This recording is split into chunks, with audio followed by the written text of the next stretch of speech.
জায়গা বড় করেন দি ভাই ভাই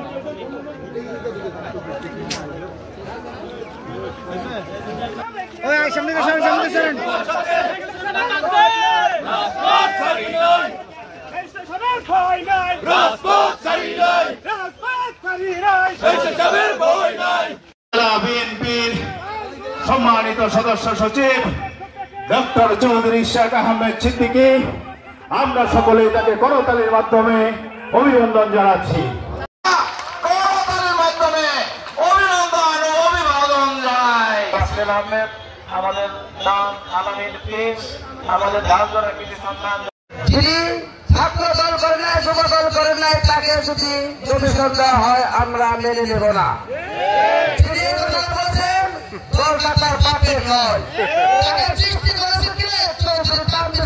তাকে বলে যে আমরা মেনে নেব না তাকে কিন্তু বলতে পারছে তিনটা ক্রিমিনাল কাজে হয়েছে একটা ক্রিমিনাল হলো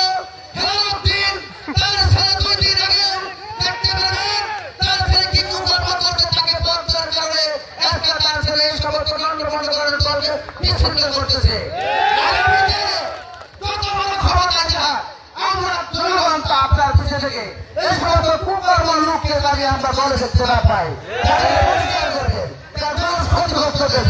ইফতারের সময় আমার বক্তব্য বেশি দীর্ঘায়িত করব না।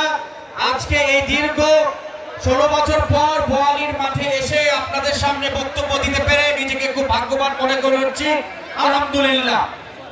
আপনারা জানেন যে আমার পিতা দীর্ঘ 70 বছর ধরে আপনাদের সেবা করে গেছে, আপনাদের ভালোবাসা পেয়ে গেছে, আপনাদের সাহায্য করার উনি চেষ্টা করেছেন এবং এই যে উনি আপনাদের ভালোবাসা পেয়েছেন, সাহায্য করার চেষ্টা করেছেন, আমি ওনার ছেলে হিসেবে আপনাদের সাহায্য করতে চাই, আপনাদের ভালোবাসা পেতে চাই, আপনাদের পাশে থাকতে চাই। আমার রাজনীতিতে চাওয়া পাওয়ার কিছুই নাই।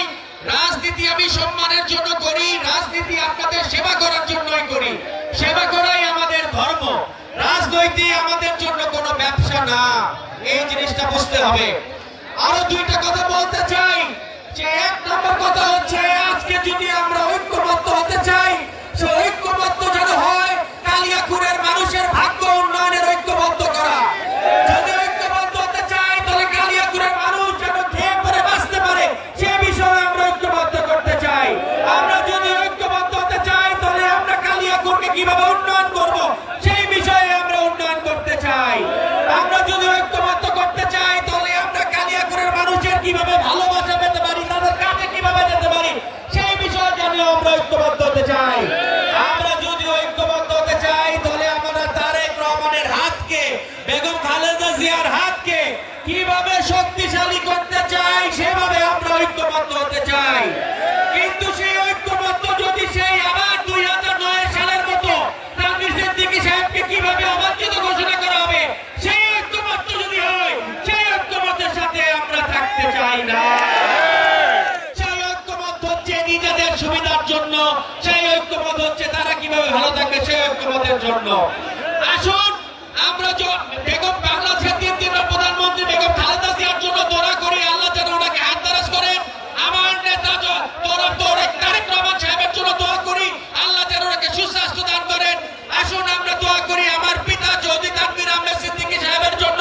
আসুন আমরা দোয়া করি সেই 17 বছর ধরে যারা গুম হয়েছে তাদের জন্য দোয়া করি, যারা বিএনপির কর্মীরা আজকে নির্যাতিত হয়েছে তাদের জন্য আমরা দোয়া করি। সকলেই আপনারা আমার জন্য দোয়া করবেন, আমি যেন আপনাদের পাশে থাকতে পারি, আপনাদের সেবা করতে পারি। সব সময় আপনাদের দোয়া চাই, ভালোবাসা চাই এবং আপনাদের সকলে আপনাদের দোয়া চাই, ভালোবাসা চাই। আবার ইনশাআল্লাহ ভবিষ্যতে দেখা হবে এই বলে আমার বক্তব্য শেষ করছি। খোদা হাফেজ। বাংলাদেশ জিন্দাবাদ, শহীদ জিয়া অমর হোক, খালেদা জিয়া জিন্দাবাদ, তারেক রহমান জিন্দাবাদ। আসসালামু আলাইকুম। খালেদা জিয়া কি অন্যায় ভাবে তাকে আল্লাহ জেলখানায় দিয়েছে গো আল্লাহ রাব্বুল আলামিন। আল্লাহ তার ছেলে তারেক রহমান বাংলাদেশের ভাইরা আল্লাহ এই বিএনপির আল্লাহ শক্তি দান করো আল্লাহ।